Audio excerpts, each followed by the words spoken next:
समाज के रेल रोको आंदोलन के पीछे आदिवासी संगठनों ने बीजेपी और केंद्र सरकार की मिलीभगत का आरोप लगाया है। रांची में आदिवासी संगठनों ने प्रेस कॉन्फ्रेंस कर कुर्मी महतो समुदाय को अनुसूचित जनजाति का दर्जा देने की मांग को पूरी तरीके से खारिज करते हुए इसका कड़ा विरोध किया। आदिवासी संगठन के प्रतिनिधियों के मुताबिक कुर्मी समाज का यह आंदोलन मूल आदिवासियों के संवैधानिक अधिकारों, राजनीतिक अधिकारों, आरक्षण, नौकरी, जमीन और इतिहास को लूटने की एक साजिश है। इस तरह के हर साल जो आंदोलन किया जाता है उसे भी हम बीजेपी और केंद्र सरकार द्वारा संरक्षित, प्रायोजित और परोक्ष रूप से समर्थित कार्यक्रम मानते हैं। लेकिन 2-3 साल से इतने बड़े पैमाने पर रेल रोकी जा रही है और भारत सरकार और रेलवे विभाग कार्रवाई नहीं कर रहा है, तो ये साफ है कि ये बीजेपी संपोषित आंदोलन है।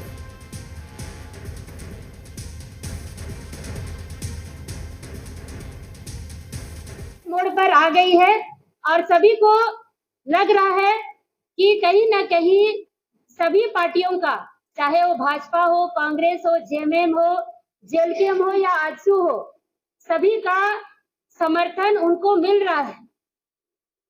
आदिवासियों के समर्थन में कोई भी पार्टी के लोग ना खड़े हो रहे हैं ना बोल रहे हैं। कुर्मी महतो समुदाय का जो शेड्यूल्ड ट्राइब, अनुसूचित जनजाति बनने का मांग का हम लोग सीधे खारिज करते हैं, विरोध करते हैं। और हम लोग शुरू से कहते हैं कि यह आंदोलन मूल आदिवासियों के संवैधानिक अधिकारों, राजनीतिक अधिकारों, आरक्षण, नौकरी, जमीन, इतिहास लूटने का एक साजिश है। वहीं कुर्मी समाज को आदिवासी दर्जा देने की मांग को लेकर सियासत भी जारी है। मांग को लेकर आदिवासी संगठनों के विरोध के बाद जेएलकेएम नेता देवेंद्र नाथ महतो ने भी राज्यपाल से मिलकर मांग के समर्थन में राज्यपाल को ज्ञापन सौंपा। उन्होंने कहा कि इस मांग को लेकर झारखंड, बंगाल और उड़ीसा में एक साथ 100 जगहों पर आंदोलन हुआ, जहां लोगों ने अपनी आवाज को बुलंद किया। आंदोलनकारियों ने कहा कि हमारे पास सभी ऐतिहासिक दस्तावेज मौजूद हैं। उन्होंने कहा कि मुंडा, संथाल, उरांव हो और कुर्मी समाज पहले प्रिमिटिव ट्राइब में शामिल थे और बाद में जब इन्हें शेड्यूल ट्राइब में स्थान मिला तो उसी सूची में कुर्मी का नाम भी दर्ज था। इसलिए किसी नई रिपोर्ट की आवश्यकता नहीं है। इसके साथ ही एफआईआर दर्ज किए जाने की घटनाओं पर देवेंद्र नाथ महतो ने नाराजगी जताई।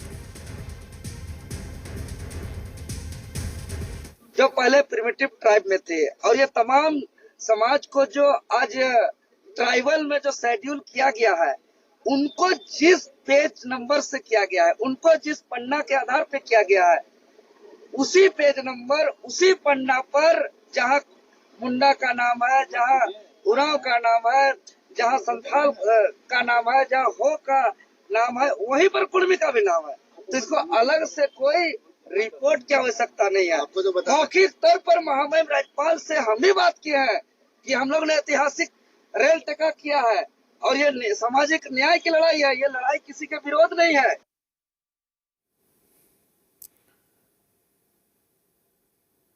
कुर्मी जाति को अनुसूचित जनजाति में शामिल करने की मांग को लेकर शनिवार को हुए रेल रोको आंदोलन का व्यापक असर देखा गया। आंदोलन के दौरान कई जगहों पर प्रदर्शनकारी रेल ट्रैक पर उतरे, जिससे रेल सेवा पर खासा असर पड़ा। जगह जगह ट्रेनें थम गई, कई ट्रेनें रद्द कर दी गई, जबकि कई ट्रेनों को डाइवर्ट किया गया। आज रांची रेलवे डिवीजन के सीनियर डीसीएम ने प्रेस कॉन्फ्रेंस कर बताया कि 20 सितंबर को रांची डिवीजन में आंदोलन के दौरान कई गाड़ियां बाधित हुई। आंदोलन के दौरान रेलवे को हुए नुकसान का आकलन किया जा रहा है। हालांकि आंदोलन के दौरान विपरीत हालात को रेलवे ने सफलतापूर्वक नियंत्रित किया। आसपास के मंडलों से बेहतर समन्वय स्थापित किया गया। यात्रियों को समुचित सुविधा और वैकल्पिक वाहन की व्यवस्था भी की गई। आदिवासी कुर्मी समाज द्वारा रांची रेल मंडल अंतर्गत विभिन्न स्थानों पर व्यापक आंदोलन किए गए ऑन 20 सितंबर 2025। इस आंदोलन के दौरान रेलवे पटरियों एवं स्टेशनों को अवरुद्ध किए जाने से कई यात्री गाड़ियां बाधित हुईं और कई पैसेंजर्स काफ़ी परेशान हुए। लेकिन दक्षिण पूर्व रेलवे के महाप्रबंधक, मंडल रेल प्रबंधक रांची तथा राज्य सरकार के बीच पूर्ण नियोजन, नियमित समन्वय एवं बैठकों के कारण रेलवे द्वारा इसे सफलतापूर्वक नियंत्रित किया गया। रेल प्रशासन द्वारा यात्रियों की सुविधा एवं सुरक्षा को सर्वोच्च प्राथमिकता देते हुए